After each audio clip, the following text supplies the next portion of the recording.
कहानी का शीर्षक तुम्हारी यादों के साए। राधिका एक छोटे से गांव की साधारण लड़की थी, पर उसकी आंखों में बड़े सपने थे।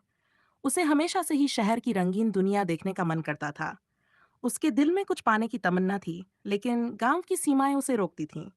एक दिन शहर से एक बड़ा व्यापारी अंशुमान उनके गांव आया। उसकी नजरें राधिका पर पड़ी और उसके मन में कुछ हलचल हुई।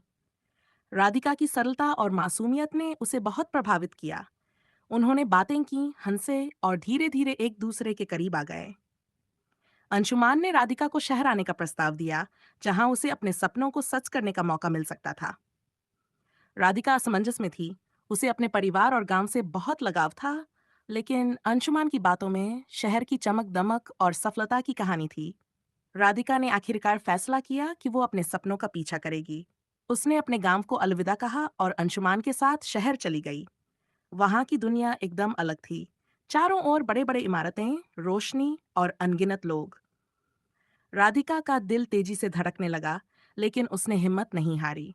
शुरुआती दिनों में सब कुछ अच्छा लगा, पर धीरे धीरे उसे एहसास हुआ कि ये दुनिया उतनी सरल नहीं है जितनी उसने सोची थी। अंशुमान के बदलते व्यवहार ने उसे चौंका दिया। शहर की भागदौड़ में राधिका खुद को खोती हुई महसूस करने लगी। राधिका ने अपने गांव की सादगी और शांति को बहुत मिस किया।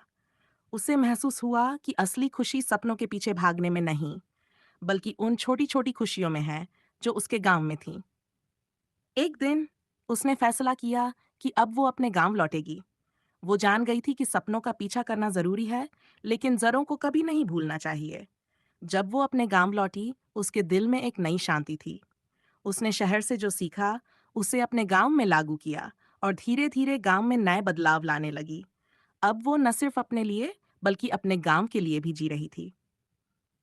असली खुशी पाने के लिए जरूरी नहीं कि बड़े शहर या बड़े सपने हों, बल्कि वो छोटे छोटे लम्हे होते हैं जो हमें सच्ची शांति और संतोष देते हैं।